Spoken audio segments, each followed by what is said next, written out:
afternoon, folks. Welcome to the podcast. You're watching The Council with me, your Judge Junkie, with my other contributor over here, Judge Volio. Would you like to introduce yourself? Good day. And down below, to the side, up above, all around, Judge Traumatized Ewok. Hey, folks, how are we all doing? Well, now that's over and done with, let's get on to a bit of news. Been quite quiet this week, haven't it? Not really much going on. Nah, I think everyone's had their head in the sand playing Elden Ring. You know, I've seen a lot of memes, a lot of deaths, a lot of rolling. I've seen a lot of pissed off people. Obviously, we've had our first major patch, nerfs, buffs, what have you. A lot of people complaining, "Oh, this is nerfed now. This game's hard again." It was always hard. No, it's not hard. It's not hard. Just it is what it is. With a game like this, it's always been the way with Dark Souls. They're gonna buff and nerf stuff all the time. I think sorceries, pyromancy, all that kind of good stuff is always like OP in the Dark Souls game. So that's usually where they start, and it looks like they've gone the same road again. And a few end game weapons as well have been nerfed, but overall, I don't think I've noticed it myself. And I'm enjoying it profusely. Yeah, I think when you're getting like speed runs that are going under 30 minutes on a game that's meant to be of the Souls genre, you've got to start nerfing a few things, haven't you? You know, it's obviously not providing the challenge that it's meant to. I mean, I think it's one of the more accessible Soul style games. Oh, definitely, yeah. I'm loving it. I like spent 2 days solid this week playing it, and I died a lot, but like every death is a lesson. That's the way I look at it. And I just kind of wandered off, found a different cave, killed a different boss, then came back a bit stronger, and then died again. So some lessons are harder to take than others. Yeah. But it's so good. It's so accessible. I think even with the nerfs, I mean, I'm finding it easier than the Souls games that I've played. Well, I'm personally not a Souls fan normally because I just can't play them. We've been through this before. Put me on COD and I've got the dexterity to be able to drop a 20 bomb. Put me in Dark Souls and I can drop 20 deaths in a minute. You know what I mean? That's how good this thing is. However, even I'm finding I can play this. And I think one of our avid supporters, Lamabad, has put it like the best way. This is like The Witcher on steroids. So if you can play The Witcher, you can play this. Just like playing The Witcher on hard mode, though. And it's awesome. And it is all about timing, prep, knowing to pick your battles. And the beauty of it not being so, you must go this way. You can just literally bug it off and go wherever you want and go grind some like levels out, souls out, you know, throw some extra in strength, get that two-handed axe and go back and do it again. It's I'm loving it. Yeah, so I had a really big like noob moment this week with it though. So I've been running around with the twin blade, got myself the twin blade, loving it, absolutely loving it. I'm running around with it, like a little bit of magic in one hand, you know. And then Dan's like, "Oh, you do realize you can hold that with two hands, like," and I just like clicks it over, and now I've got me twin blade with me 2 hands, and I'm doing awesome damage. Like I've been playing for a day and a half, holding that in one hand. So this is where like it's thrown a few people off, even Souls veterans. So normally on like a Dark Souls game, you'd press up and you just switch to a two-handed, so you can do it on the fly in combats. With Elden Ring for Xbox, it's press Y, and then hold your whatever hand you're not holding your weapon in. You do your opposite shoulder button. With PlayStation, it'll be triangle. Yeah, so that's how you do two-handed. So that's throwing a few people off. There's a few like little hints and tricks that are throwing people off, like going into your map menu and pressing Y brings up a big list of all your grace sites rather than having to like individually roam around with your cursor. That video's got, if you go onto YouTube and look for that video, I'm sure Ray will put a link up. He's got some great hints and tips for new Elden Ring players. One of the best ones I've been using is the multiplayer password group settings. If you put in the password Seekers, all capital letters, then you get a buff every time someone kills a shard bearer. I think it's like item discovery. And it tells you when someone's become like an Elden Lord as well. So someone's completed the game. For me, this has been the most community-led, like Souls-like game I've played so far. I mean, the beauty of like the Souls games is the community elements. Of, like people coming together. Extra Life, which is the wiki page for Dark Souls games, but now it's like everyone feels connected in the games more than just like putting a message down on the floor. So it for like a nerd like that, nerd like me, it feels really good, and I'm really enjoying it. And I I hope, won't like, lie. Few times I'm getting a bit miffed off with people putting messages in front of like the statues and stuff. But you know, that's I'm still a Souls noob, so it's part and parcel. Like so many people have been putting secret wall here, and obviously there's a big lack of secret walls in this game. Although a bit of news, the community did find a secret wall. They had to hit 50 times for it to open. How the hell someone figured that out is beyond me. I need to look it up and see what I it is. wouldn't have the patience to hit it 10 times, never mind 50. Oh no, it's crazy. Isn't it? Yeah, they hit it 50 times. It opened up, and I was just like, bloody Miyazaki. Your But secret walls and your bloody poison swamps. What I do love though is like there's a stone digger troll in one of the caves. I think it was Limgrave Cove, I think it was. And I spent 45 minutes to an hour trying to kill this thing, and it handed me my ass so many times. I was like, I'm walking away. And I told Junkie about it, and he walks in and just does it first time right in front of my eyes, and just, you know, makes me feel like a right noob. And then my friend Ian sends me a message saying, I don't want to be that guy, and sends me a picture of him nearly one shot in the troll. And I'm like, you're being that guy. But I did summon him, and he did come in and like, help me to kind of hand its ass back to it, which is great. The fact that you can actually just throw your summons down and put your passwords in, so that actually you're only seeing each other, and you get your mates in. You can have a little bit of kind of co-op fun with that as well, which is great. I'm blown away by it. I've taken so many screenshots as well because it is just beautiful. You can really see where George R.R. Martin's really got his hands in on it and spinning the lore behind it and giving the devs and the artists really something to aim for. And as much as we know the Souls games and the Bloodborne and all that are quite dark and sinister and have got that twisted mentality to them, that nightmarish look, it's still being able to be pulled off as stunning in Elden Ring, and it's absolutely something else, man. Yeah, it's one of those games. Like, I know when a game has bitten me, because when I turn it off, no matter what I'm doing, I'm itching to get back on it. Mm-hmm.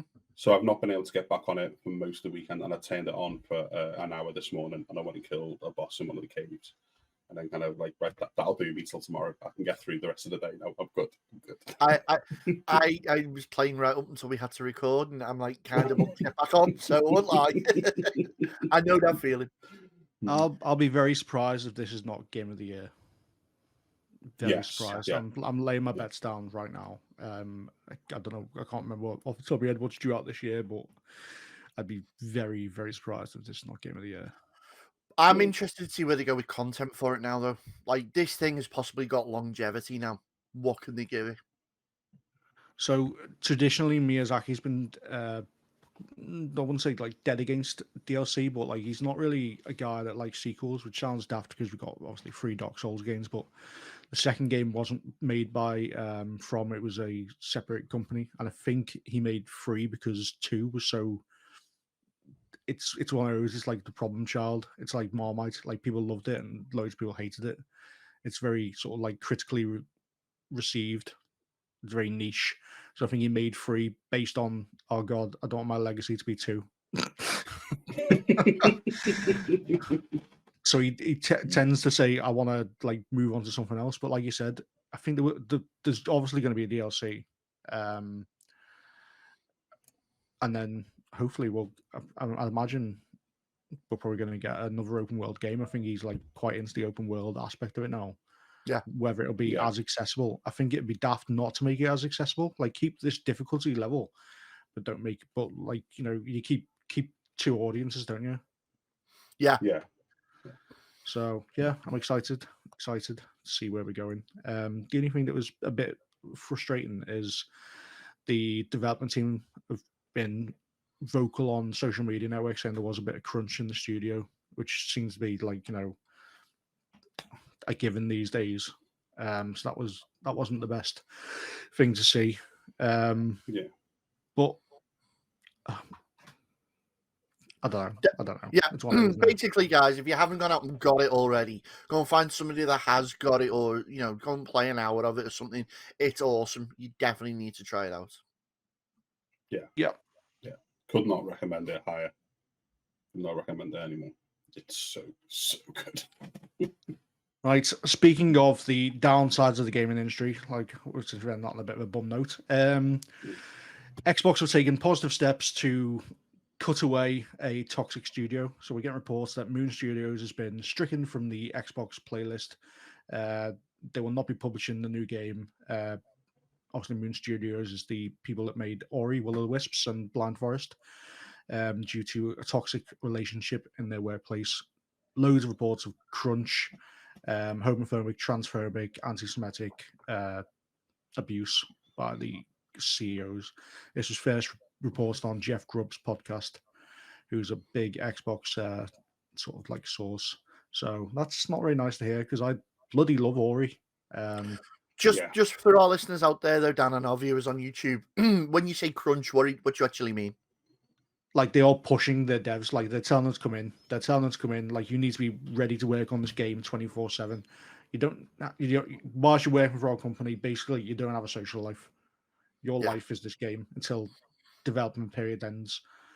Like everyone has been in a job where we work to a deadline, but the gaming industry has been known for having the most horrific deadlines in any industry. Mm-hmm. And I think with social media, you can see it's getting worse, if anything. And I've seen countless games do it. So that wasn't nice to hear. Yeah, there's been a lot in the last couple of years. I think it's good, hasn't it? Like, especially the last year or so, where developers are being vocal about how much crunch they're being put under. We as gamers get to see the finished product and we get to enjoy the finished product, and we don't see the amount of stress and kind of anxiety that goes into kind of creating it from a dev side of things. And the fact that with social media and stuff now, some of them are being brave enough to step out and say, hey, this is the environment that we made that game in. We're glad you enjoy it. But this is the environment that we had to suffer through to make that for you. And no more. We can't do it. And I think as gamers, we've got to side with the devs on this and say, listen, we don't want them crunching. We don't want them, suffering with their home life and their social life, their marriages, their families, their mental health, their physical health in some cases. So it's a fantastic step from Xbox to go, yeah, your games are brilliant. The ones you give us, the ones that we put on Game Pass and that. But now that we've heard this, no, we don't want no part in it. And I think that's a very positive thing for someone of Xbox's size to do. And I applaud them for it. It's fantastic. Mm-hmm. I think obviously with the Activision deal and everything went on with Activision, they've had to take this stance really. So Private Division will be publishing the new game, which is meant to be tonally darker than Ori. So it's not an Ori sequel. It's a completely new IP. We don't know much about it apart from it's tonally darker. And the CEOs are arsehads. Yeah. Pretty much. What else do we get to see this week? So we'll tell you what, should we have a pick-me-up after that? Because that's a bit of a bum note. Yeah. Well, what do you get when you give Disney the license to run probably one of Marvel's biggest franchises, whip up a stair, and then, based around that same universe, hand the contents over to a studio that delivers nothing but top-end games and give the audience an interactive story? Oh, and then as a gem, put it free on Xbox Game Pass. Of course, we're talking about Marvel's Guardians of the Galaxy. And chat, listeners, viewers, people, men, children, rockets, Groots of the world. I'm in love. I played 10 minutes of it. off stream with the official soundtrack on, I might make that important because if I'd have gone on live with that official soundtrack, that'd have been a DCMA in seconds. And I was in love, absolutely in love. And Ewok can attest for watching me play. I think it was I played about 2.5 hours on stream, fell in love with it, and I know I'm not the only one. Oh, I love it. I've been playing it. So I, when it came out, I was like, do I really want this? And I was like, I love Guardians of the Galaxy as an IP. And I was like, I don't know, don't feel about it. So I didn't get it. And then I heard loads of people talking about it going, this is brilliant. This game is fantastic. It's light, it's breezy, it's self-contained. It's, a good little 20-hour romp if you do everything. It's what you need from a game. It's perfect compared to all these massive big hitters that are this will take up 10 years of your life, make your marriage end in divorce. Your kids will leave you. What? So yeah, so I bought it, yeah, and I'm glad I did. Glad that I'm not even bothered. This seems to be like I think an ongoing thing. I buy a game, comes on Game Pass. I buy a game, comes on Game Pass. I buy a game, comes on Game Pass. So do me a favor, buy Elden Ring, will you?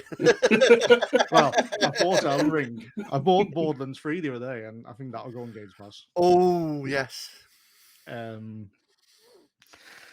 Yeah, so yeah, it's so good. I think I put a clip up on. I think there's a stream mode so you can get away with the DMCA stuff. Yeah, there There is is. streamer mode, yeah. And I don't think it changes the music that much. I'm not sure.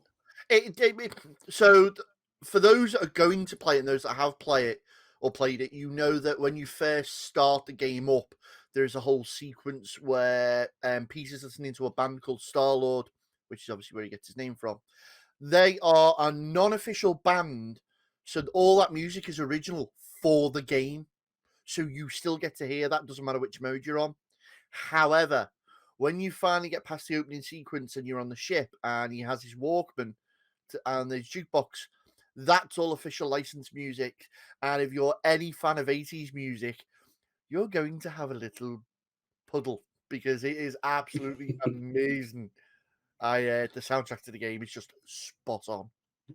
So I've had a little tiny dabble, but I kind of held off from kind of playing it too much. I think I played it for 20 minutes, half an hour, because it's on my Game Pass review poll for my community this week. So after we filmed this, I'm going to have a bite to eat, and then I'm going to be streaming it as part of my Game Pass review streams. And one thing, so my first thoughts on it was I really enjoyed the 20 minutes, half an hour that I played. But I think they missed a trick, and I think I mentioned this to you, Volio. You can go through the jukebox, and actually, Never Gonna Give You Up is Rick Astley, yeah. Is one of the songs on there, and they missed the trick. They could have basically put an achievement or a trophy saying you've been rickrolled. Yeah. Even if it was just a 5G one or a bronze one, it'd have been funny. But I'm looking forward to diving into it later. I enjoyed watching your stream of it, and I was like, I think I'm gonna love this. But obviously, I'm gonna dive into it for 4 or 5 hours this afternoon and let people know what I really think. So this will be fun. I'm looking forward to it. I'm excited. Well, you mentioned obviously amazing games, and along with amazing games, Dan, you mentioned you picked up Borderlands 3. We can't not mention Borderlands 3 and then like a melted butter smoothly slide onto the topic that is the upcoming title of Tiny Tina's Wonderland. And as a D&D player and a massive Gearbox fan and a massive just fan of Borderlands, this is already in my shopping basket. Junkie, I know you're a massive Borderlands fan as well. What are you thinking on this one? So I actually never played any. I'm gonna get told off for this, but never actually played any of the DLCs for the previous Borderlands game. I always played the Borderlands games. I've never had a chance to play the DLCs. So how very dare you? So the whole reason I got into Borderlands is when I was in the Navy. When I was shore based. I obviously when you're away, you speak to your people on your phone all the time because there's nothing else to do. And there's only so much you can say on the phone, like, what we've done today. Oh, I went out and pulled the ship in and I fixed an engine. And that's about it. So the way we combated that, me and my wife, Becky, I bought her an Xbox 360 and then we just played Borderlands for like 6 or 7 hours when I was away with each other. That's how we sort of bonded together when I wasn't there. So that's how I got into Borderlands. But I never actually got a chance to play the DLCs. And I know Tiny Tina's Assault on the Keep, whatever it was one of the Stop biggest. Dragon Keep. Yeah. Was one of the ones that everyone just thought, oh, this is brilliant, this is amazing, this is the best thing they've done. It's like it was that Borderlands innovation that made it famous, that made it successful. So yeah, I'm looking forward to giving this a blast. And now it's got crossplay as well. It seems like that was big news this week. It's got crossplay between all devices. Yeah. So it seems like Sony's finally sort of giving in and making that more accessible. Big old Randy. I can't wait to be able to get my Bunkers and Badasses on with other people from other platforms. I'm thoroughly looking forward to delivering some badonkadonk. Yeah, so I'm obviously, you guys know I'm a huge D&D fan. I DM my group's campaign at the moment. And the moment they announced this, I was just like, when is it? Tell me when it is. I need this now. And it looks so good. And I've actually Tiny Tina's Wonderland One Shot is actually on sale this week. So I picked it up the other day for £4 just to kind of have another run through it and get myself prepped for it. And I think it's going to be so good. And I think with it being obviously cross-platform, awesome. With it being, a typical Borderlands multiplayer game, the chance to kind of jump in with you guys, for example, and play it together and maybe do, a bit of collab on streams and stuff, and to kind of play a bit away from streams is going to be so much fun. And if it's anything like the other Borderlands games, there's going to be so much content for it. Yeah. And given that it's also like a D&D crossover type thing, that opens up avenues for so much more different types of content for them as well. Well, the beauty of it is, traditionally when Borderlands games launch, they only have 4 playable characters. I think was it Borderlands 3 that did 5. One of them was a bonus pre-order character, Gage, I think, if I remember rightly. But how they've done it this time is you're not just picking a character to play. You have a class you can play, which is heavily leaning into the D&D side. So they've announced 6 classes so far. So we have the Berserker, which is basically a barbarian for D&D knowledgeable amongst us. Somebody that likes to get in close, melee attacks now, but will have ice attacks based around them as well. We have the Clawbringer, which is similar to a paladin, big heavy armor, hammer, delivering thunder and flame. We have the Graveborn, which is like a necromancer, so a caster from distance with dark magic. We have the Spellshot, who is a gun-wielding wizard with spells. The Spore Warden, which is essentially a ranger, so bow and arrow, think Legolas. And the Stabomancer, which is essentially an assassin or a rogue for those, again, knowledgeable. And then you've got Tiny Tina herself, Valentine, Fret, Butt Stallions in there, Paladin Mike, Torg, Izzy, Bones 3 Wood, Vesper, and more to be announced. So, plenty to do there. Yeah, plenty of characters already off the bat, and then I can't wait. It's one of those, I'm not sure if I'm going to be able to get it at launch, but I will be getting it as soon as possible after launch. I'm in that boat. Yeah, and then I will be playing the living snot out of it. Out of it. Trying to kind of balance it with Elden Ring. So basically, if you like Elden Ring or Borderlands, for the next 3 months, you got your 2 content creators right here, 3 at a push. Because Dan's sporadic appearances on Twitch right now are. Well, welcome to the new Elden Ring Borderlands podcast. There's testing going on. Daisy's trying to make a little appearance on the podcast. Yeah. Oh, God. Again. Ding, ding. Massive controversy this week for PlayStation. Oh, go. Massive controversy.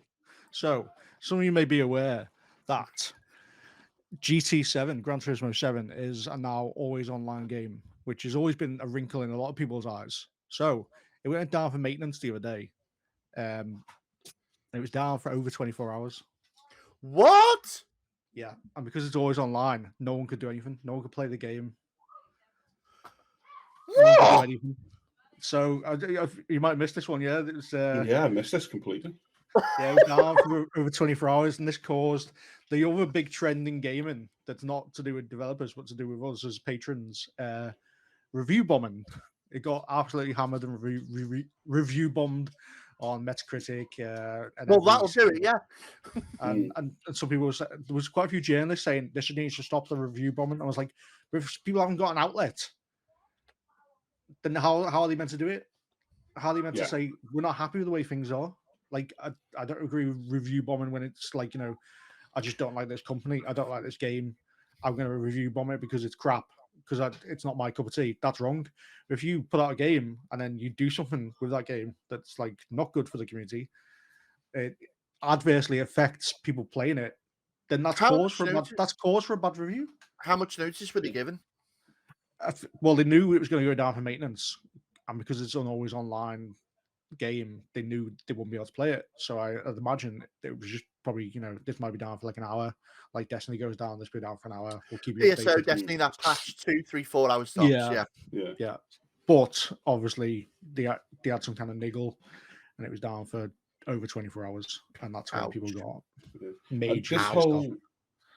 This whole online all the time thing, games that have single player content is there's no reason for it to be online. That's why it's been review bombed, because they're saying, one, why is it always online? What's the point? And two, it's just not good enough.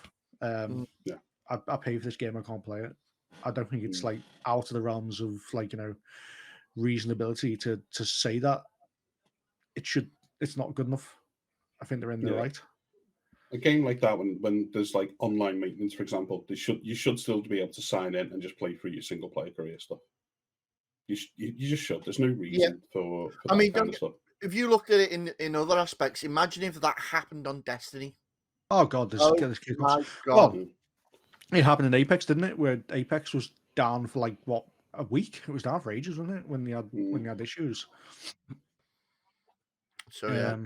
I think with Destiny, like they do it occasionally, don't they? Like there's a big patch coming, but they say, well in advance, by the way, we're going to be down for like 14 hours here at least.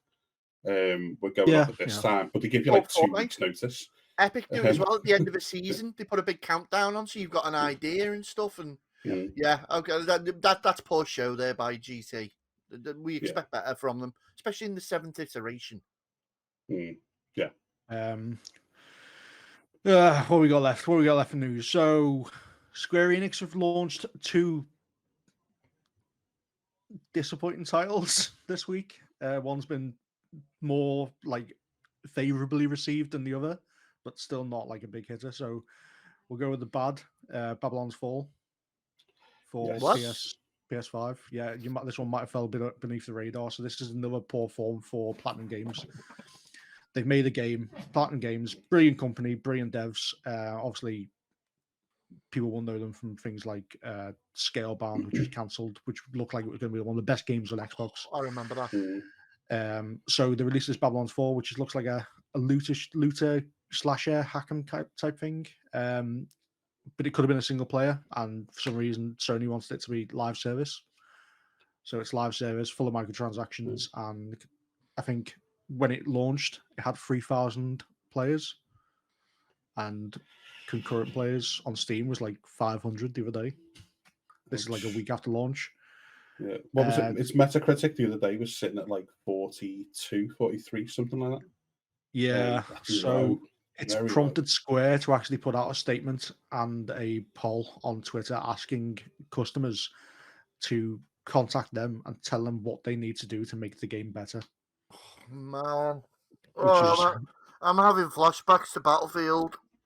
They have already said as well they've got no plans to reduce the scale of development for it as well. Yeah, which kind of feels like we put a lot of eggs in this basket. It looks very. We don't want it to fail. Yeah, so there was that, and then they released Final Final Fantasy Stranger of Paradise, which is I'm trying to think how best to sort of describe it. It's a Big steaming pilot. What? Sorry. creative reimagining of the Final Fantasy 1 original, but now it's a action RPG. And from what I've heard, like the combat is satisfying. The dialogue is comically awful, akin to like, I gotta kill chaos. That seems to be the whole sort of spiel of the main character. God damn, I need to kill chaos. And the loot system is just pathetic. It's just you run through so much loot that like nothing has any weight. You're just constantly swapping out for someone that looks exactly like the thing you had before. So the only thing it's got going for it is like the combat's meant to be all right. I think it's done okay. I think it's done 10 times better than Babylon's Fall. But yeah, it seems like another swing and a miss for Square Enix. Yeah, they're going through a very rough time at the moment when you look at the games that they published recently. These two, then one that I really enjoyed playing but didn't take off as much as they hoped, and I think they thought that the Marvel branding would help it, was Marvel's Avengers. I enjoyed it. I played it in co-op. It was really good fun. The story itself was fantastic, but it didn't hit the way that they hoped it would. Outriders. I think people thought that the way it was kind of advertised, the way it was kind of shown to people before it was released, it was like a live service game. Anthem and Destiny kind of feel to it. But then when it launched, like, oh, by the way, it's not a live service game, but if you want us to do like extra stuff after the game, we'll try. And then because of that, it just died. At least Outriders got a roadmap. Yeah, that says a lot about that. I think Outriders was sort of like saved by Games Pass, if anything. Like, shows how powerful Games Pass can be. I think they've tried to do the same thing with Guardians of the Galaxy, even though it's a brilliant game. It was not critically received. I mean, it was critically received, but it didn't sell well, which is sad because it's such a good game. I think it's now going to get this like rebirth of life through Games Pass. People are going to realize how good it actually is and play it. Hopefully, the money that they get from Games Pass will make them think, yeah, we need to like do more of this. Guardians and less Avengers. Like, rejig the teams. Square, Final Fantasy VII Remake sold quite well. I think they said it got to like 12 million units within its first 6 months, and they stopped recording after that. So obviously we don't have the figures for the PS5 Integrate DLC.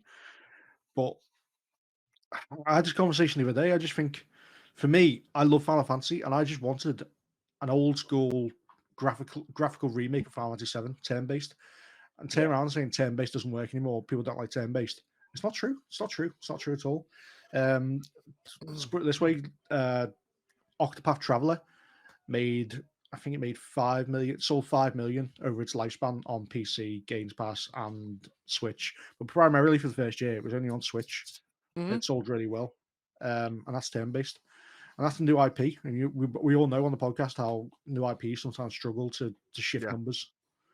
If you had the Final Fantasy branding behind it, if you had Final Fantasy VII behind it, oh man, it would have sold so much more. I mean, we'll never know. We'll never know if it would have compared with what this reimagining of Final Fantasy VII has made. But I still think it would have done as good, if not better. But they are determined to tread this path. Just talking quickly there on Octopath Traveler. Sorry, I got an invite this week to get on the beta for the mobile version. So that's how well that's doing now. It's spreading out over to the mobile genre. And to be fair, that turn-based kind of system works on mobile as well. And it's something we all know. And I mean, I'll hold my hand up now. I'm late to the party on this one, but Ewok, this is kind of your thing. Since the likes of Stranger Things and other games, like an RPG, we're having a big influx of RPGs at the moment. The shooter genre has gone quite quiet. the likes of tabletop gaming and D&D are having to see a rebirth and a sort of a reignition of passion for it. And that is all primarily turn-based combat. So whether people are buying back into this now, or the whole, no, I like the strategic side of when can I get my turn, pre-planning stuff like that. I know they can go then. I know they've got that ability, push them back and stuff. Is this possibly the way that the market's going with the RPG now, where the data of the ATB and the battle gauge and stuff like that and the real-time events is out the window and we want to return back to that turn-based style? Personally, I love it. I love that chess. I love the chess game and the turn-based stuff. I grew up with them. But I think coming back to like the Final Fantasy VII remake, just very briefly, I think Junkie hit this on the head the other week when we were talking about games and how devs are kind of wanting to kind of please everyone and go, right, we've got our core audience. We know they'll come in, they'll play it, but actually we want to reach out to other people who maybe haven't played our game before. So we're not going to go turn-based because we know it doesn't appeal to the like a lot of RPG players. So we're going to go and do actually, real-time battles. And then, as Junkie said, you get that initial thing where loads of people jump in and give it a try, but then it dies off very, very quickly. Yeah. And the result is you end up with a game that should have been an absolute hit with its niche market becoming, oh well, yeah, that happened.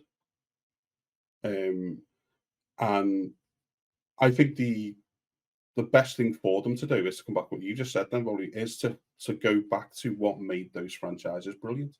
Yeah. And actually, what a big part of the Final Fantasy series early on, the stories were incredible. Let's be honest, the stories were brilliant.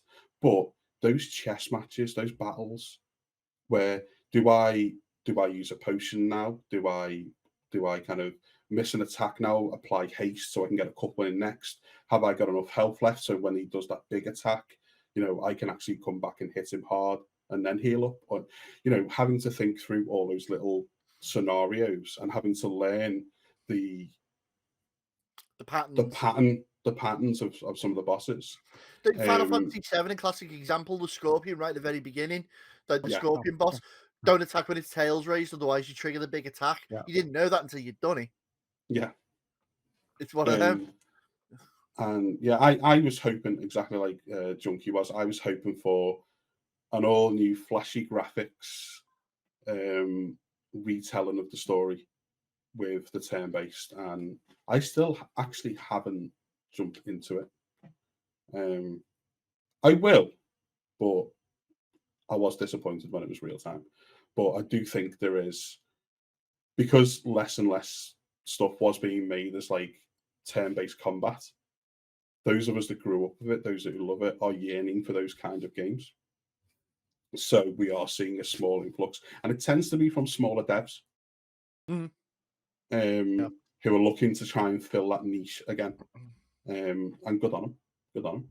There's been like a massive influx of like Warhammer games and stuff like that, made by smaller devs, which are all turn-based. And this always seems to be the way. This always seems to be like this trend where like the indie developers will like experiment and they'll innovate and they'll change things and make things, and then the AAA publishers are looking back again and going, oh, they've done this, like let's do that, let's like make this better, let's do it that way.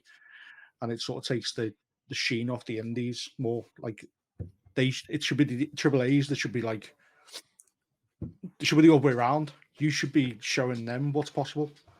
Like obviously people don't talk about it, but Hellblade: Senua's Sacrifice was an indie game. Yeah. And like it massively outperforms like and like shows what could be done by a developer on like a shoestring budget. That's probably not a shoestring budget because but compared to how much has gone into things like Battlefield and stuff like that, I'm not comparing the two because they're two completely separate games, but how it looks, how it plays, given the size of the team, it's one of those, isn't it? That is a quality over quantity thing there, because those guys that have made that Senua's Sacrifice, oh my god, just you look at it and the graphics on that game, and they have squeezed every last little bit of potential out of that. Whereas dare I say, again, you picked up on their Battlefield, and that you got a massive studio all doing little bits, and when you put it all together, none of the jigsaw pieces actually fitted right. There was, there's a lot of shaving down adjustments, which left gaps in areas, which straight away the community picked up on. What's saying? Sometimes too many chefs. Yeah, too many cooks spill the broth. Yeah. But so yeah, a bit of up and down for the news really at the moment. Bloody Square, eh? Sort your shit out. Yeah. A couple of Make other games kind great of, again. a couple of other kind of newsworthy bits, and it comes back to a previous podcast we did when we were talking about adaptations of games into other media. Now, obviously, there's the big one which is being reviewed at the moment, which is due to drop. Paw Patrol, the film. That's the one, exactly. Yeah. Talking about. After watching the stream, I was hooked. I thought I was right. I needed to beat it now. Interesting facts for us. That was the most watched stream Ray's ever done. Yeah, I just celebrated 1 year, and that got like so many views now. People just plopped the kids in front of Twitch and went, "Finally, something for the kids." Ray's now a child's entertainer, Twitch streamer. My community, what my community put me through. I should stop the Game Pass polls. No, but we can kind of come back to the big one that's kind of been dropped. We've mentioned what that is, let people guess for a second. But there have been a couple more announcements of games being adapted to the small screen and the big screen. So one that was mentioned the other week that we didn't actually mention was Bioshock, Netflix. Oh yeah, I mean, Bioshock, the aesthetics in that game and the story and the setting is already amazing, and then you're giving Netflix, who know how to do a decent adaptation. Now, I mean, we've only got to look at The Witcher, for God's sake. Can you imagine what that's going to look like? Yeah, I think it's going to look glorious. And they don't do small budget Netflix. No. Hello, Netflix, you're red light. So that one's going to be good. But then another one announced today was Tekken Bloodlines Animated, which apparently is going to focus on the King of the Iron Fist tournament. So there'll be a lot of action in those. But that will definitely be for a niche market because the fighting game thingy. I'm already getting Mortal Kombat 1 vibes. Those old school movies that have a cult following, like a Street Fighter film. Yeah. Depends how it's done. Yeah. Yeah. I think Netflix seems to be kind of picking up a lot of game titles to convert. So there's already Assassin's Creed that they mentioned. The announced, was it last year or the year before? Can't wait for that. They've just announced Resident Evil with Lance Reddick, which is due to drop in the next couple of months. I'm unsure about that. I don't know how that's going to be. I'm just not very. From what I've seen of it, I'm not really into it. It looks like it's going for that very sort of teen vibe. Like it looks like Resident Evil meets Riverdale High, and I'm not sure if I'm going to be sold on it. Yeah, so I'll keep an open mind. But when it was like Wesker's teenage son and daughter navigating the zombie-filled streets and the Umbrella, we're like, oh, no, don't. Wesker hasn't got kids. Will they find love among the zombie apocalypse? He has got a kid. The only thing I know, Wesker's one kid was in Resident Evil 6, and it was that horrible sort of beat 'em up. Part of the game. If people remember Resident Evil 6, it was split into 4 parts. There was the Chris Redfield House of the Dead arcade shooter, Leon traditional Resident Evil game, and then Wesker's son, which was like a beat 'em up type thing. And the less said about that, the better, really. But it looks great. He shines in the sunlight as well. He glows in the sunlight. Something like that. I wouldn't be surprised. It's this Twilight. Twiglet, yeah. But apparently Tekken's actually due out later this year. So they've announced it and it's due out. Which means they've been playing with it for a while.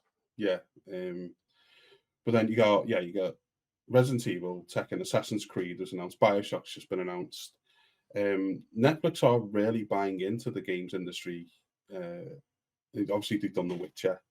Um, they're, they're putting a lot of money into kind of getting these adaptations out, and I think the Tekken one's a very interesting one, just because it's so niche. The fighting side of the gaming industry now is so niche. I don't think it's as big as it was back in the like Street Fighter 2 heyday. But it definitely has a very dedicated, very niche following. Maybe that's what they're hoping kind of bites into it. I think like the film side of it as well is also affecting like the game side of it. So when IPs are coming out on Netflix or being produced in a film, and it's quite well received, it's like opened itself to a new audience again. It seems to be like rejuvenating the other part of it. So like a franchise that might have like sort of like cut out has been given like a new lease of life. So obviously we just had the Nathan Drake Uncharted film with. But I just heard the other day that Nolan North is apparently reprising his role as Nathan Drake in a new Uncharted game, Oh, which is okay. very interesting. And then the other side of that is obviously Oscar Isaac is due to play Snake at some point in the Metal Gear film. But then there was also a bit of news, we didn't cover this, that PlayStation have acquired the rights to a Konami IP completely. The rumor is it's either Silent Hill or Metal Gear Solid. But if Sony are making a Metal Gear Solid film, I'd imagine it's going to be a Metal Gear Solid, because we've heard rumors for a long time of an MGS remake by Bluepoint. So whether they acquire the rights completely and make another MGS title, either way, Metal Gear Solid or Silent Hill, big news for fans of those. oh hell yeah! I'd take Yeah, either. definitely. I would say Definitely. either, because didn't one a while back we had Guillermo del Toro doing the thing with Silent Hill. We had that PT, wasn't it? Yeah. And that kind of got us all on edge and ready to go for something. Then that fell on its arse. Yeah. And obviously, with the Sony acquisition of Bungie, we think they're looking into the media universe for that as well. So that would make a lot of sense if they're making the Metal Gear film. That would possibly be the IP that they're acquiring. Interesting. So Very if we're interesting. speaking of Bungie, that's a good little segue into a title that they pioneered, called Halo. It's also had a live action remake. We've seen the critical reviews come out this week, and it's due to drop for a global audience. What, this month is it, or is it next month? This month, it's like I think it's end of the month. To be fair, like tight.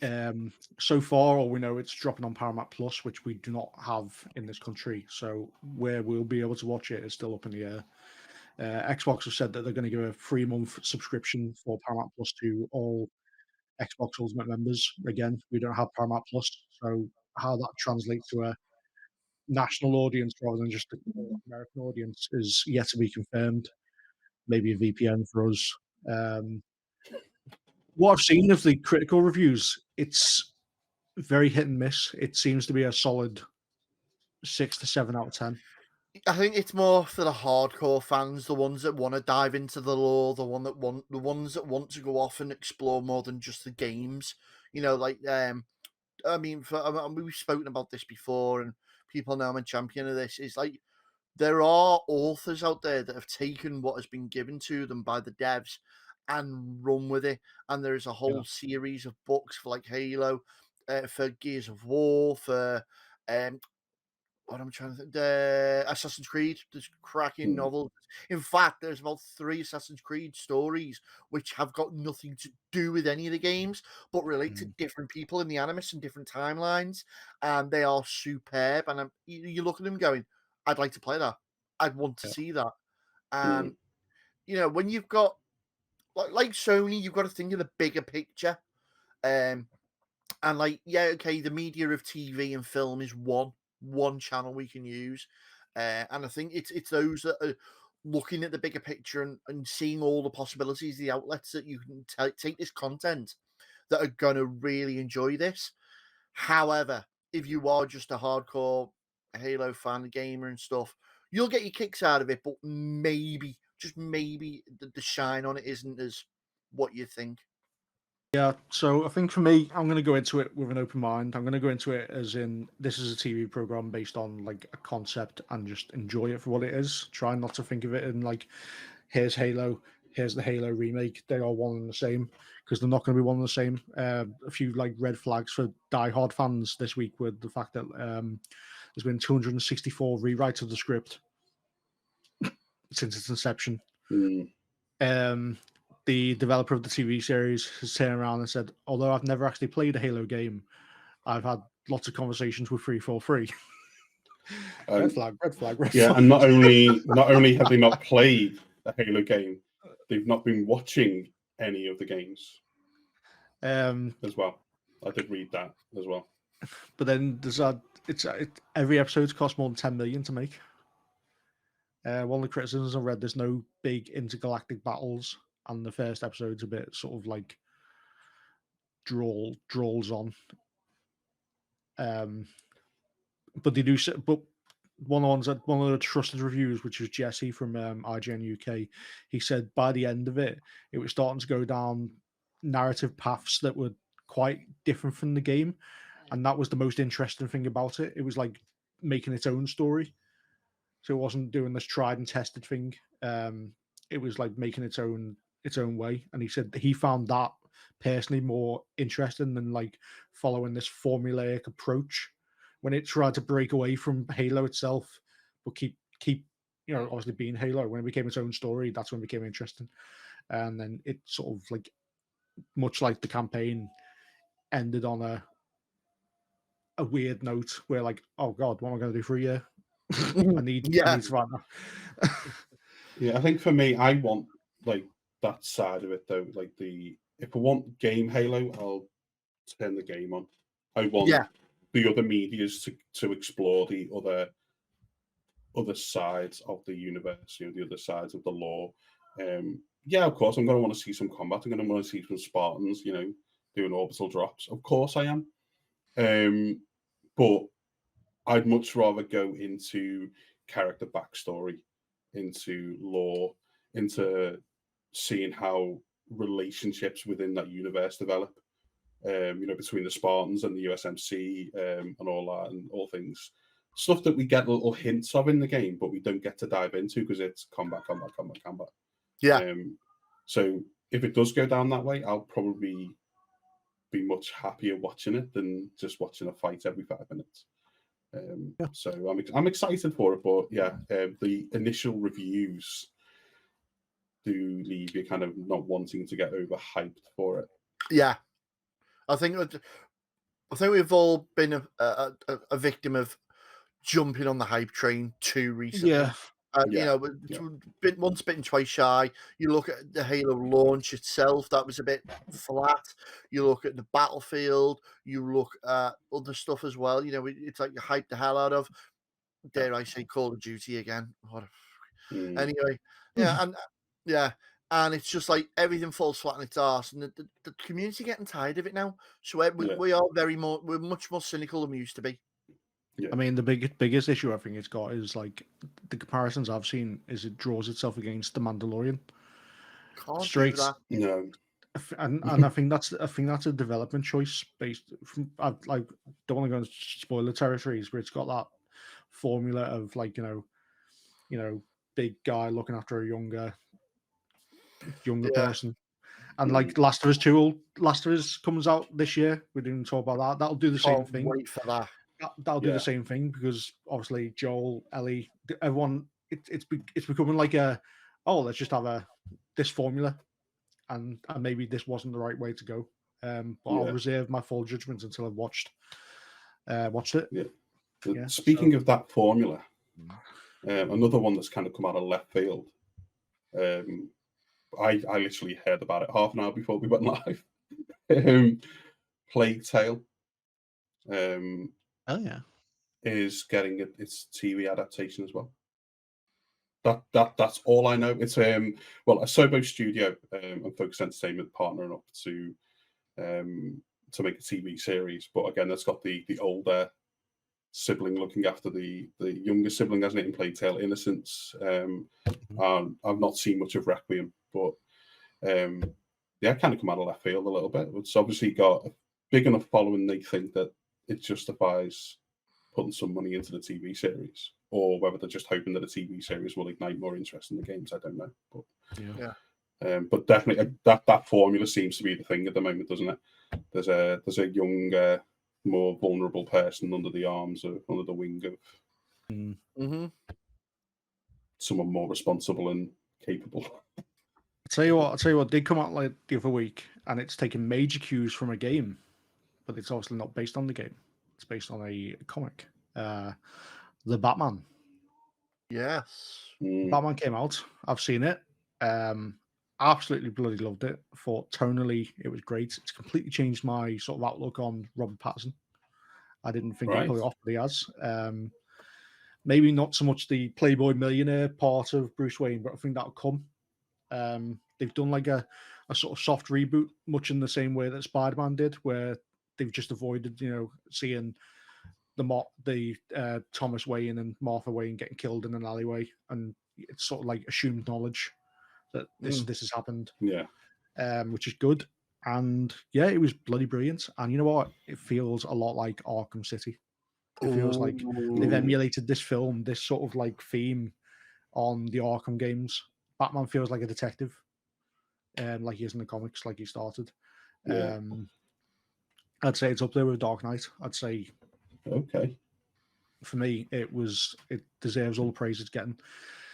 But a lot of people draw conclusions to the film Seven for the old and bold amongst us. Really, really good. Of course, Liverpool looks absolutely stunning in it as well. Oh yeah. St George's Hall where I got married is now the Gotham Bank. Yeah, I've been worried about the Batman. Like, not all our listeners might know, but Batman is my favorite comic book superhero, like, of all time. And I think Christian Bale was the best Batman. But that's my opinion. People will disagree. Followed by Michael Keaton. And when Robert Pattinson was announced, I was He meant George Clooney, by the way, guys. Yeah. Oh yeah. Oh, sorry, that was the one. Yeah, that was the one. But I thought you meant Val. I was worried when he was announced as, because I'm not a huge fan of his. I know he does some really good stuff. Say it a bit quieter now. But after watching Christian Bale's trilogy, and for me, the hardest part about a Batman character isn't playing Batman; it's playing Bruce Wayne, and I think Christian Bale nailed that. Yeah. So he just went back into his psycho days. That was perfect. It suited him to a T, but that was the way that was written. Yeah, so the bar's up here. Like, when it comes to it for me with Christian Bale, he set the bar up here. So when this reboot was announced, I was very, very critical. I still haven't seen it, but all the reviews have got me getting very hopeful. And I will get around to seeing it. And as soon as I have, I will let you all know just how much I love it or dislike it. But I do have some worries because there's some clips that I have seen of him playing Bruce Wayne. I don't know, Bruce Wayne just kind of, he looks a bit creepy. He doesn't have this kind of assured playboy kind of billionaire thing, which you'd expect. It just looks maybe a little bit like emo creepy. Maybe that's intentional, though. Yeah, it might be intentional. And but having seen all the reviews and obviously hearing you talk about it there as well, but it's kind of started to change my outlook on it, and I'm very hopeful going into watch it. I'm actually excited to watch it now. I've gone from being like, I might catch it, to actually, I really want to see this. Yeah, so it makes sense. Like, I still think he went a bit too far, but I think it makes sense. So there's like a shift. So the interesting thing about about DC characters is, like, Superman sort of like wears Clark Kent as his identity. So he's hiding who he is as Clark Kent, not as opposite from like hiding Superman from the world. he's not being himself, and I think Bruce Wayne's the same. So like Bruce Wayne, I think the character himself is Batman. He's so like traumatized by the death of his parents and like this quest for like vengeance and justice that like his mindset, he is Batman. That's who he is as a person, and he actually wears Bruce Wayne as a suit. It's like a false persona. Even like even when he's not like a playboy, even when he's like just himself, I don't think he can separate the two things.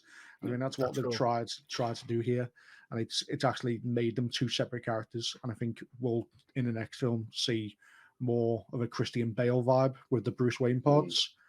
But I was of the same sort of like mindset as you. Like Christian Bale just nailed that Bruce Wayne playboy attitude type thing. Now, the interesting thing is, on the back end of this, obviously, and bringing it back to sort of the gaming side, would we see Rocksteady revive possibly another iteration, or is there another studio that could bring us a Batman game? Maybe, like, dare I say, Insomniac, after the way they've dealt with Spider-Man and stuff like that. Surely this is crying out for it. I can see it happening. I think we will get one. I can't see how we're not. If, like I said, if they do go down this road with the next Batman film, and it is like more Arkham, because I believe that's what they've said it's going to be like, then I don't see how they couldn't. Like, it's the perfect time to relaunch that IP. I know they've got the hands full at the moment with trying to keep track of who's releasing what. So we've got Suicide Squad coming out. We've got Arkham Knights, is it? The one with That had a sneaky peek, didn't it? Like this week, screenshots leaked in that of that as well, actually. So but then we're also getting a Wonder Woman, which is meant to be very sort of like Arkham, Batman, Arkham Knight, Arkham Asylum style gameplay, but with the caveat. This is what I personally, I've got no horses in the race. I'm not a big fan of Wonder Woman. What drew my attention to it was it's got the Nemesis system from Shadow of Mordor. Ooh, And I was like, bloody hell. that's a cool system. For anyone that watches or listens to the podcast, Nemesis system in Shadows of Mordor, basically, if you kill an enemy, they will come back later on in the game and they'll remember like how you killed them. So say if you burnt like an orc and killed him with fire, he'd come back with a flame resistance, and like he'd have all the scars of being burnt alive, and he might be called something like Growlock the Flame Kissed. And his dialogue would reflect how you killed him. And it's one of the best. It's a patented system, so it can only be used by Warner Brothers. But it's one of the best gaming mechanics that have been brought in. I think innovation wise, this whole era. I liked it the other way they did it as well, whereby if he killed you, he'd sort of relate down to his minions or whatever, how he killed you, what weapon, what technique worked, and then they'd have that mechanic. And then if you killed them, by the time you moved on to whoever you tried to fight previously, he'd change the mechanic up again. It would become a different way of attacking. So you had to relearn it every time, which is, you're right, it's a top draw mechanic. I think if you applied that to the superhero games, you think like every superhero's got the gallery of supervillains, haven't they? And so you defeat them one way earlier in the game, and then they come back, and actually you think, this is how I got them earlier, and it doesn't work anymore. That's just absolutely brilliant. You see the supervillains adapting to the superhero along the way. Just makes the gameplay so much more interesting. Yeah, definitely a good use of that system. Effect. Okay, so we've done all the news now, guys. Let's move on to our main subject. So there was a little thing on Thursday night called Sony State of Play. And for those that aren't aware of it, Sony do these little showcases every now and again for an hour or two just to tease what's coming out and everything. Now, we address the next subject with awareness because we understand that not everybody is a supporter of the creator of this content. And you draw your own opinions of what you will. Your views are your views, ours are ours. I'll say that. I'm talking about Harry Potter, and what we saw was Hogwarts Legacy. Now, I am a massive Potter fan, a huge Potter fan. I've got family that work in the Warner Brothers tour. I've got family that have been down there more times than I care to mention. I've got people that could tell the people doing the tours what parts are, where they go, what scene they are in the film, what line should be quoted, yada, yada, yada. So when we actually got to see the world that they've built for this, my jaw hit the floor because it's not just what we've seen in the films. Again, touching back on what we said earlier about expanding that universe using the different mediums and channels. They have literally drawn from the books any sort of fan lore, all the wants that fans have had and the experiences they've written about, fan fiction stuff. And they've kind of cherry picked the best parts and just smushed it into a format that we actually can get our hands on, and I can't wait. You know, what Volio did forget to mention there, chat, was like he's chat guys. Hey, chat. Chat is, guys, people. We do Freudian this all slip. the time. Streamer slip up. Is he's that much of a fan that he does actually sleep under the stairs, and he has trained an owl to get his letters from the doormat and bring them to him. Shut up, Smithers. Master is giving Volio a sock. Volio is a free streamer. Yeah, That's how he left watched- Facebook. Yeah. So Zuckerberg was there with his cane. Oh, Give her a little microphone with a sock inside. Twitch is free, Volio. Woo! oh, yeah, so I watched the state of play via your stream, buddy. So I got to see your excited. For those listening to the audio, Volio's just shown us his freedom sock. We'll call it. Yeah, so I got to watch it, watching your stream and seeing all your reactions to it and stuff like that. And all the other stuff aside, looking at it as a game, it looked fun. It looked really good. Like so many different aspects to it. The lessons, or like your potions lessons, your the easiest way to describe it's Canis Candemedis or Bully, however you know it, but in the Harry Potter universe. And that's just the start. And it looked very pretty. It looked graphically very, very sweet, very nice. The downside for me, and I think they missed a trick here, is that it's not multiplayer. Yeah. I think that's going to come in time, I'll be honest. Yeah, it's the longevity, isn't it?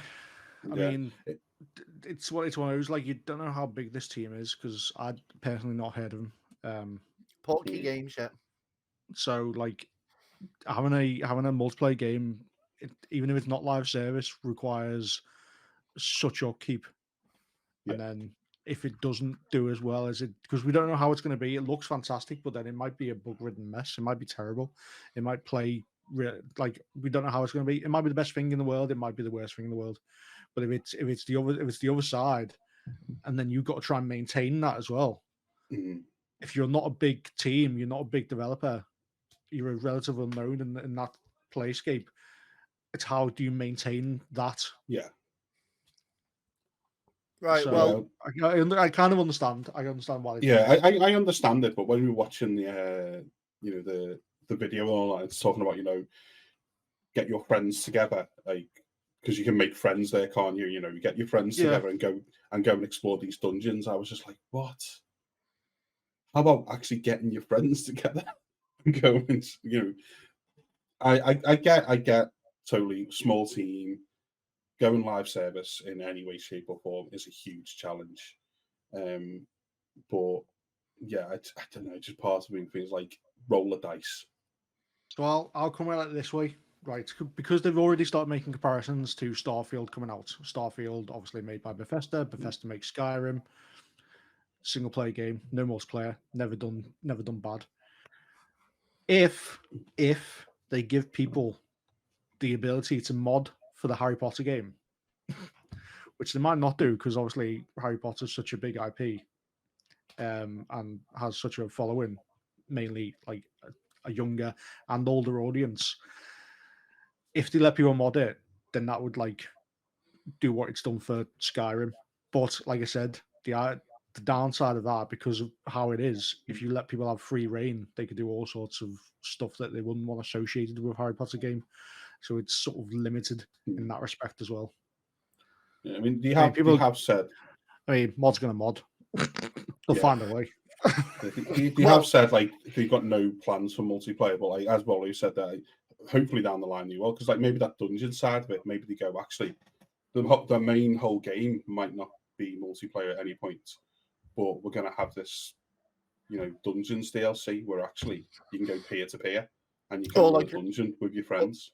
Yeah, PvP side where you're in dueling clubs and stuff like that. You're in a fight or house fight, or even I'd love to see, and this is the Potter side of me coming out now. I'd love to see some sort of PvP Quidditch. You know what I mean? It's just one of them. We'd managed to get Blitzball and Final Fantasy. However, so Portkey Games, you ask? Okay, Portkey Games is a development studio of around 30 devs. That's it, 30 devs. Exactly. And they were created entirely by Warner Brothers just to produce Harry Potter games. Now, I'll tell you now, they've got a few titles already under the belt, okay? So we know we've got this Harry Potter Hogwarts Legacy coming, okay, which is going to be your big main console platform title that pretty much everybody's going to jump on. You may also already have one of their games installed on your mobile device, and that is the Harry Potter Puzzles and Spells, which is your Connect 3 game, which they're responsible for. They're also responsible for the Harry Potter Wizards Unite game, which came out, which was that really bad Harry Potter attempt at the Pogo mechanic, the Pokemon Go mechanic, where it was real life AR, you're walking around. There's also another game in development by them, which not too many people know, and it's called Harry Potter Magic Awakened. And again, it's going to be a mobile game. However, they've decided to take a lot of little things out of this one. So there's a card-based game in there, which is kind of like your Hearthstone feel to it. There is a battle section in there, which is very much like your Clash of Clans variant in there. There's a Connect 3 game in there as well, which is like your classes and stuff. So they've kind of taken a little bit from each and they're putting it all in one narrative.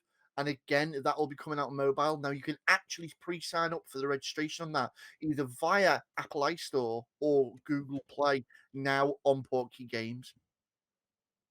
Right. So this 30-man team that's doing all of that.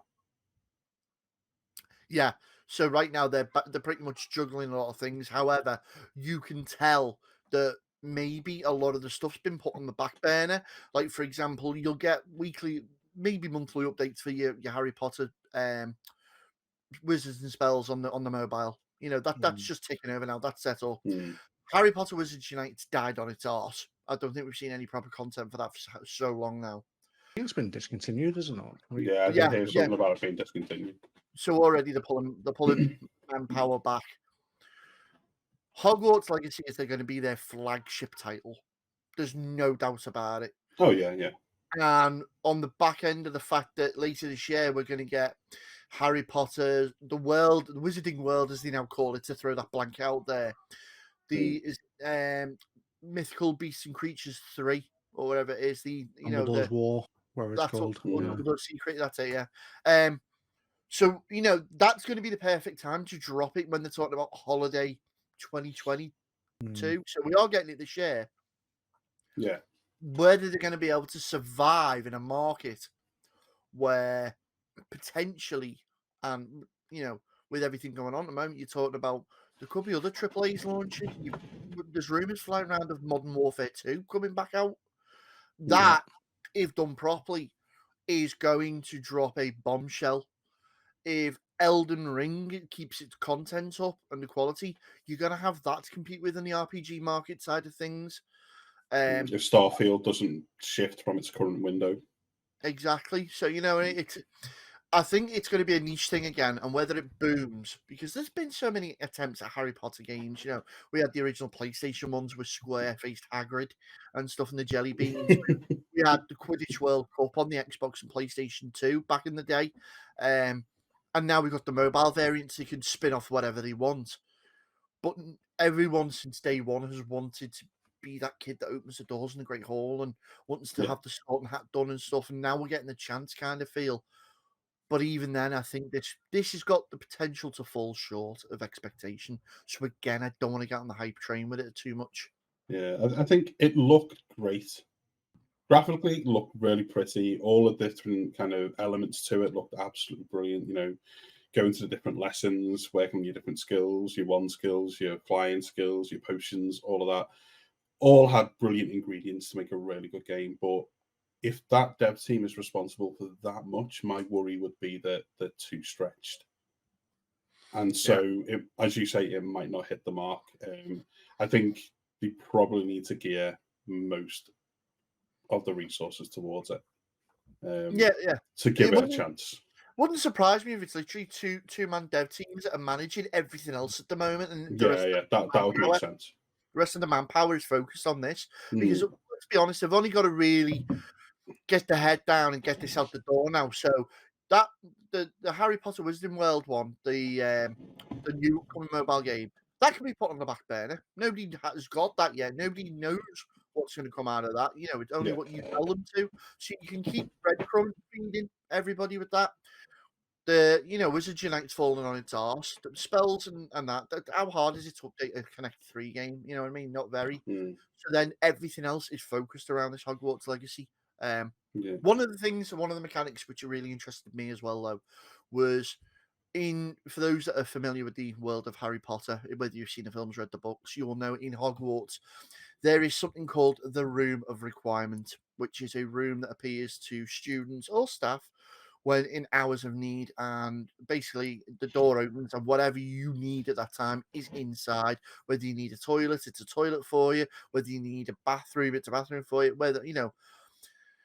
So in this Room of Requirements, you will have the ability to brew your own potions, grow your own plants, learn your own spells, but most importantly, take care and look after your own creatures, which kind of brings the whole Sims slash leaning in from the Nintendo Pets Dogs kind of thing going on.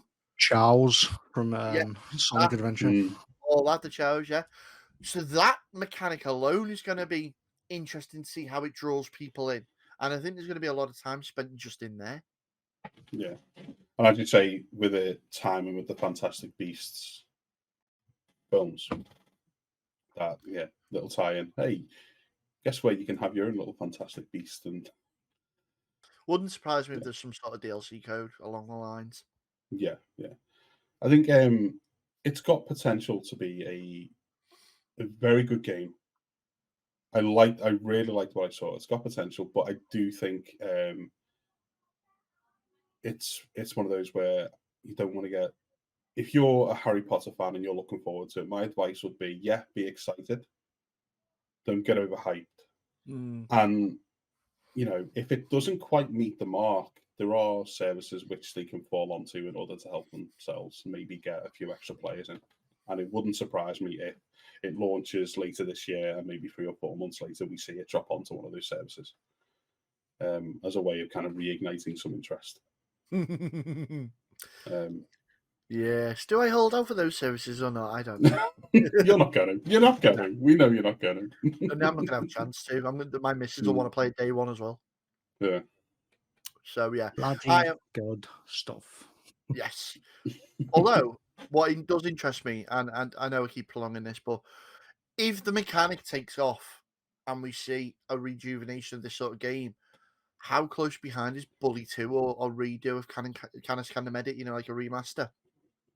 I think GTA. I think they're sort of sworn off remakes after the last attempt. They said they're only releasing one major title this decade as well, so that'll be GTA 6. Yeah, so there you go then. So they have announced Red Dead Redemption 3, but I reckon that'll be on like like PS9 or something. Yeah, So it's gonna They've be also 21st. announced a Red Dead Uh, Redemption TV show, haven't they? Or film? I did Just see Deadwood, something on isn't that. mm, Well, yeah, I've but- not seen that. But, yeah, so I'd seen the yeah. GTA greenlit the Redemption TV series. I can't remember who's picked that up. So that'll be interesting. Oh, we didn't even mention the Yeah. Fallout TV series, did we? No, Fallout's got a TV series coming. It's been cast, hasn't it? The guy from Justified, not Timothy Olyphant, the bad guy from Justified. One's got a hairline like me. If I Don't Want to Set the World on Fire isn't the intro tune to that, I'm not interested. Yeah. If I If don't I set can't one pay on- in bottle caps when I go and watch that. if I don't want to set the world on fire, it's not the outro theme to this podcast, then I'll set the world on fire. There's me like Googling, is that the MCA free? Get everybody ink spots is. Yeah. And there's on that bombshell. Yeah. Nuclear bombshell. Oh God, let's not talk about nuclear bombshells. Anyway. Moving swiftly on. I think that's Oh, pretty you much us mean- done. You mean besides the removal of certain country teams from most sports games at the moment? That little Yeah. sneaky update that happened this week.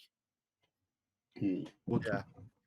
Well, not good on them. I mean, it's not them that's doing it, is it? But It's nice to it see is. It everybody is. coming It is. together It is for what it is. a cause. So we'll leave it at that. Anyway, it is what it guys. is. Right. I have been Judge John Junkie. No, just Judge Junkie. I have been the free judge, Folio. And I've been Judge Ewok. That's it for another episode of the Council Podcast. Goodbye. Order! Order! Order.